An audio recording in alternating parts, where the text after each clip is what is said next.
हर वक्त थकावट या फटीग रहती है या कमज़ोरी या वीकनेस रहती है। ये एक ऐसी सिम्टम या कंप्लेंट है जो बहुत सारे पेशेंट्स क्लिनिक में या बहुत सारे फैमिली फ्रेंड्स किसी ख़ास मौके पे क्वेश्चन पूछते हैं।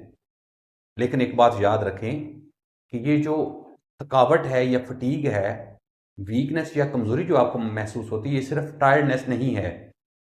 क्योंकि अगर जो टायर्डनेस होती है वो चंद आवर्स के लिए होती है। अगर आपको चंद हफ्तों से या चंद माह से ये प्रॉब्लम है तो ये कोई डिजीज प्रोसेस हो सकता है। मेरा नाम डॉक्टर अख्तर है और मैं as a chest specialist and allergy specialist मुख्तलिफ सेंटर्स पे काम कर रहा हूँ।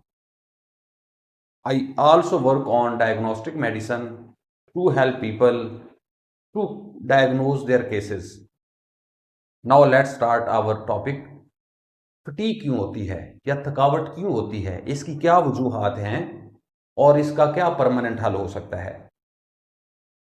सबसे पहले मैं ये बताना चाहूँगा, जो फटीग है या थकावट या कमज़ोरी, वीकनेस, कोई भी वर्ड बोल सकते हैं, इसको हम दो कैटेगरी में डिवाइड कर सकते हैं। एक कैटेगरी है जिसको हम फिजियोलॉजिकल स्टेट कहते हैं।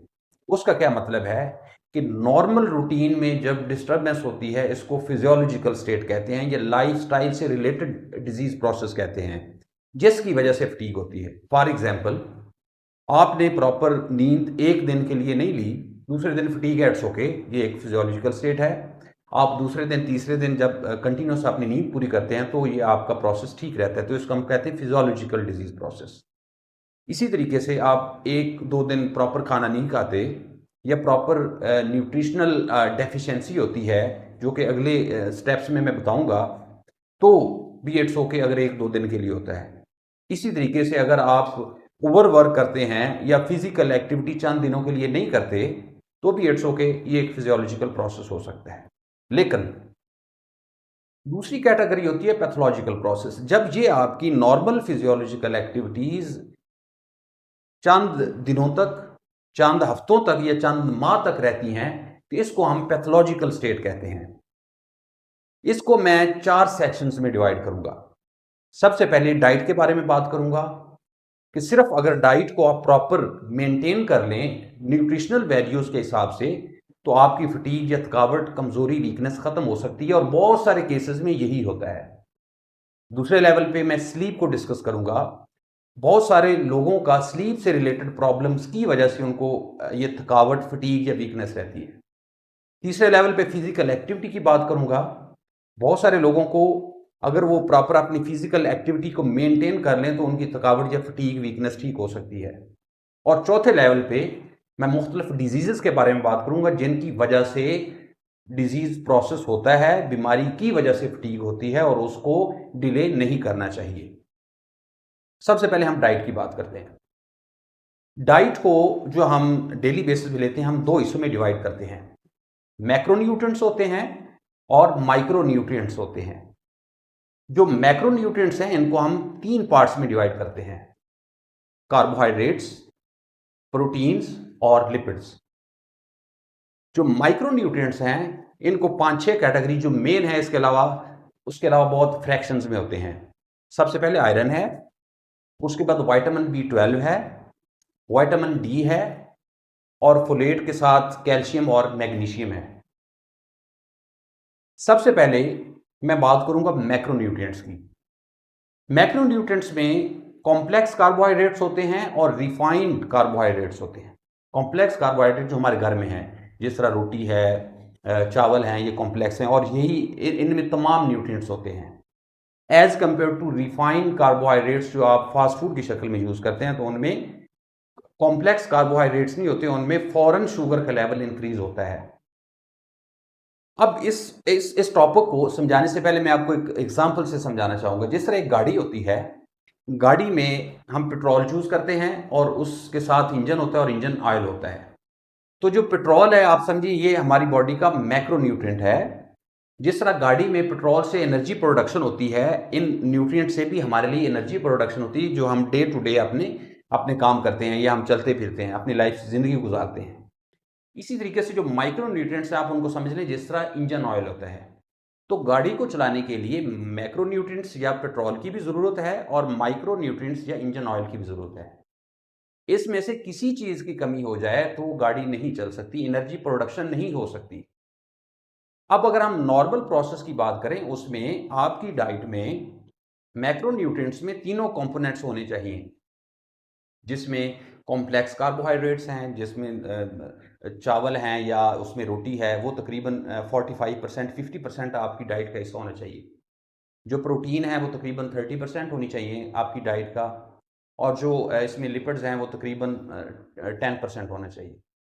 अगर इस प्रोपोर्शन में गड़बड़ हो, अब गड़बड़ कैसे हो सकती है? जो कार्बोहाइड्रेट्स हैं, अगर वो जब वो कॉम्प्लेक्स कार्बोहाइड्रेट्स होती हैं तो वो स्लोली स्लोली रिलीज होती हैं हमारी बॉडी में। जिस तरह आपने खाना खाया लेट्स से 8 आवर्स के लिए, तो 8 आवर्स के लिए वो स्लोली स्लोली शुगर रिलीज होती है बॉडी में। अगर फास्ट फूड आप यूज करते हैं तो फौरन रिलीज होती है, और जो लेट्स से 8 आवर्स के लिए आपको चाहिए शुगर, तो वो पहले तकरीबन 3 या 4 घंटे में उसका जो शुगर का स्पाइक आएगी वो नॉर्मल लेवल पे आ जाएगी। इस वजह से आपको फटीग रह सकती है। जो कि मैंने एग्जांपल दी एक पेट्रोल से, जिस तरह हम गाड़ी में यूज करते हैं कि अगर कंटिन्यूस उसको पेट्रोल मिलता रहता है, गाड़ी चलती रहती है, जब उसमें डिप्स आए तो डेफिनेटली गाड़ी नहीं चलेगी। इसी तरीके से प्रोटीन्स हैं, प्रोटीन्स होती हैं गोश्त में, दालों में, तो ये भी आपकी डाइट का एक प्रॉपर हिस्सा होना चाहिए। लेकिन जिस तरह मैंने फैट्स या लिपिड्स की बात करी, जिसको हम चिकनाई कह सकते हैं, ये सिर्फ 10% होता है, तो उसमें ये मिनिमम होना चाहिए, जो कि आम तौर पर हमारे जो खानों में ये बहुत ज़्यादा होता है, जिसकी वजह से ओबेसिटी होती है और फिर उससे बहुत सारी कॉम्प्लिकेशंस होती हैं। अब दूसरे एस्पेक्ट पे बात कर लें माइक्रोन्यूट्रिएंट्स की, यानी हमारी डाइट में अगर आपके मैक्रोन्यूट्रिएंट्स सारे कंप्लीट हैं तो आपको थकावट नहीं होगी, आपको फटीग नहीं होगी, कमजोरी नहीं होगी। अगर इनमें से कोई चीज़ मिस होगी तो आपको फटीग, कमजोरी या वीकनेस होगी। यानी आपके डेली बुनियाद पर आपकी डाइट में कॉम्प्लेक्स कार्बोहाइड्रेट होंगे, प्रोटीन्स होंगी, और अगर इनमें से कोई चीज़ मिस होती है, अगर कोई आदमी लेट से प्रोटीन की शक्ल में गोश्त अफोर्ड नहीं करता तो वो दाल यूज़ कर सकता है, तो उसमें भी किसी हद तक वो प्रोटीन होती है। इसी तरीके से कॉम्प्लेक्स कार्बोहाइड्रेट, मतलब फास्ट फूड हफ्ते में इट्स ओके, एक दो दिन इट्स ओके, अगर आप रेगुलर यूज़ करते हैं तो ये कुछ अरसे के बाद एक डिजीज प्रोसेस हो जाएगा, क्योंकि जब उसमें बार बार स्पाइक्स आती हैं शुगर की और उसके बाद शुगर लो होती है तो डेफिनेटली इंसुलिन की सर्ज आती है, और ये एक कुछ सालों के बाद जो है वो डायबिटीज़, आपको डायबिटीज़ हो जाती है, शुगर हो जाती है जिसको कहते हैं। अब दूसरे एस्पेक्ट पे जब बात करें माइक्रोन्यूट्रिएंट्स की, मैंने बात की कि माइक्रोन्यूट्रिएंट्स में आयरन होता है। जिस तरह मैंने इंजन ऑयल की बात की, तो आयरन बहुत ज़रूरी है। क्यों? ये बेसिकली हीमोग्लोबिन में यूज़ होता है और कुछ एंजाइम में यूज़ होता है जो कि ऑक्सीजन की ट्रांसपोर्ट करते हैं। दूसरे लेवल पे विटामिन B12 होता है, ये तमाम वेजिटेबल्स में होता है और इसके अलावा गोश्त में होता है। अब बहुत सारे लोग जो ये मैदे वाला कैप्सूल रेगुलर यूज़ करते हैं, या जो लोग ग्लूकोफेज यूज़ करते हैं, इन लोगों में आमतौर पर विटामिन B12 की कमी होती है। इनको क्या करना चाहिए? इनको मैक्सिमम वेजिटेबल्स, स्पेशली जिनमें डिफरेंट कलर वाली वेजिटेबल, वो यूज़ करनी चाहिए। उनमें ये मैक्सिमम B12 होता है। अगर हम बात करें विटामिन डी की, जो विटामिन डी है ये मैक्सिमम स्किन से बॉडी एक्सट्रैक्ट करती है, लेकिन इसके लिए ज़रूरी है कि आप 15 से 20 मिनट डेली मिड डे, यानी जो इस लेवल की जो है वो सन एक्सपोजर हो तो बॉडी बॉडी खुद प्रोडक्शन करती है। अगर इस तरह की आपका एक्सपोजर नहीं है तो उसमें आपकी विटामिन डी की कमी हो सकती है। अगले लेवल पे मैंने बात की कि फोलेट या मैग्नीशियम और कैल्शियम की कमी, ये भी आमतौर पर ग्रीन लीफी वेजिटेबल्स में होती हैं।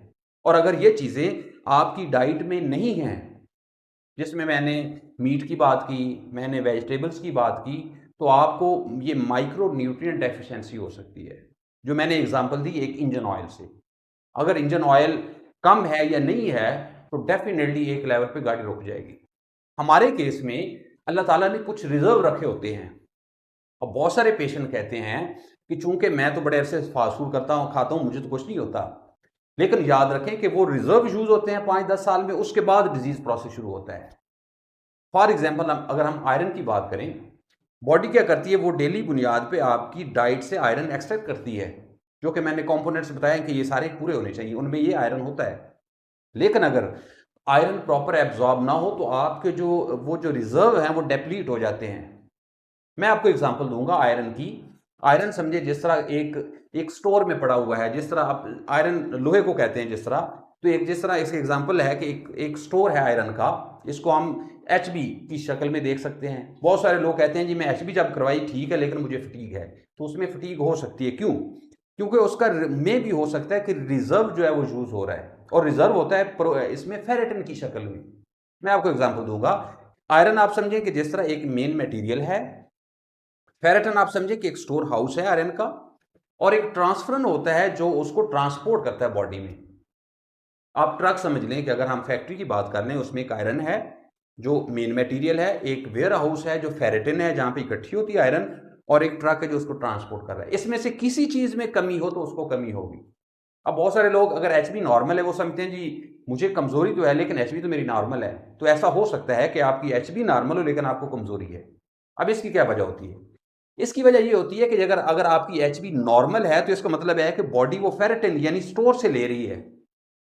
तो इसका ये मतलब है कि आपको एचबी के साथ फेरेटिन लेवल और ट्रांसफरेंस सैचुरेशन लेवल लाजमी चेक करवाने चाहिए। और अगर ये तीनों नॉर्मल हैं तो आप नॉर्मल हैं। अगर इसमें आपकी एचबी नॉर्मल है लेकिन ट्रांसफरेंस और इसमें फेरेटिन लेवल कम है, तो ये एक अलर्ट करने वाली सिचुएशन है कि आपकी बॉडी में आयरन एब्जॉर्ब नहीं हो रहा। अब आयरन एब्जॉर्ब क्यों नहीं होता? हमारी डेली लाइफ में जब हम खाना खाते हैं तो ये हमारे हैबिट्स है कि हम उसके बाद चाय पीते हैं। याद रखें कि जब भी हम खाना खाते हैं तकरीबन आपने 2 घंटे के बाद चाय पीनी है। क्यों? टी के अंदर एक इस तरह का खास किस्म का कंपोनेंट होता है जो आयरन के साथ बाइंड करता है। जब वो बाइंड कर जाता है तो वो आयरन को एब्जॉर्ब नहीं होने देता। तो इसलिए ज़रूरी है कि जब भी आप खाना खाएं, आप कुछ टाइम के बाद कम से कम 2 घंटे के बाद चाय पिए। इट्स ओके, आप पी सकते हैं। लेकिन अगर आप कंटिन्यूस उसके बाद पी रहे हैं तो इसका मतलब है कि आपको वो जो मैं स्टोर की बात की फेरेटिन लेवल वो डिप्लीट हो रहा है, कम हो रहा है। जो एक जिस तरह गाड़ी में एक रिजर्व होता है वो आहिस्ता आहिस्ता खत्म होता है, इस तरह ये आपकी बॉडी में वो रिजर्व खत्म हो रहा है, और एक लेवल के बाद आपको कॉम्प्लिकेशन होंगे और इसलिए आपको फटीग या थकावट रहती है। तो आपके केस में ये वजह हो सकती है। अगर इसको समराइज करूं मैं डाइट को हमने दो हिस्सों में डिवाइड किया, मैक्रोन्यूट्रिएंट्स, माइक्रोन्यूट्रिएंट्स। आपके मैक्रो में ये सारे कंपोनेंट पूरे होने चाहिए। उसमें प्रोटीन भी शामिल है, उसमें वेजिटेबल्स भी शामिल हैं, उसमें कार्बोहाइड्रेट्स भी शामिल हैं। माइक्रो की बात की, उसमें ये आपकी सारे वेजिटेबल्स में होते हैं और मीट के अंदर होते हैं। ये मैंने आयरन की बात की, फोलेट की बात की, विटामिन B12 और विटामिन डी की। अब हम सेकंड कंपोनेंट पे आते हैं, वो है स्लीप से रिलेटेड। अगर आपकी स्लीप कम से कम जो रिकमेंडेड है वो 6 to 7 आवर्स है, अगर आपकी कंप्लीट नहीं है तो सबसे पहले आप ये इसको ठीक करें। लेट्स से अगर एक आदमी 4 घंटे सोता है पर डे, उसकी नाइट ड्यूटी है किसी और वजह से, तो उसको फटीग है, तो उसको कोई बीमारी नहीं, वो अपना इसको पहले कंप्लीट करे, इसको ठीक करे, तो उसको फटीग नहीं होगी, वीकनेस नहीं होगी। दूसरा लेवल है, एक आदमी है वो कहता है जी मैं 6 से 7 घंटे डेली सोता हूँ, लेकिन उसके बावजूद जब सुबह उठता हूँ तो मुझे फटीग होती है। इस तरह के केस में एक डिजीज प्रोसेस होता है, उसको हम ऑब्स्ट्रक्टिव स्लीप एपनिया कहते हैं, OSA। ये क्या प्रॉब्लम है? इसमें ये होता है कि जो लोग ओबीज होते हैं उनकी जो चर्बी जिस तरह पेट में इकट्ठी होती है, जिस्म के बाकी हिस्सों में इस तरह गर्दन के ऊपर भी होती है। जब गर्दन के ऊपर चर्बी आ जाती है तो जो डायामीटर है, इंटरनल डायामीटर है, वो डिक्रीज हो जाता है। फर्ज करें अगर 2 सेंटीमीटर या 2 इंच फर्ज कर लें कि इंटरनल डायामीटर है, जब आप सोते हैं तो वो 1 इंच हो जाता है, यानी तकरीबन 50% जो डायामीटर है इंटरनल वो डिक्रीज हो जाता है। ये नेचुरल होता है, जब हम सोते हैं तो हमारे मसल्स जो है वो रिलैक्स करते हैं। लेकिन जिस आदमी को ऑब्स्ट्रक्टिव स्लीप एपनिया है, या मैंने ये बात की कि उसको ये जो फैट डेपोजिशन है गर्दन में, उसमें ये डबल हो जाता है। अगर नॉर्मल में 1 इंच होता है तो वो 0.5 इंच पे रह जाता है। उसकी क्या वजह से क्या होता है? उसकी वजह से उसको हाइपोक्सिया यानी उसकी ऑक्सीजन की कमी होती है।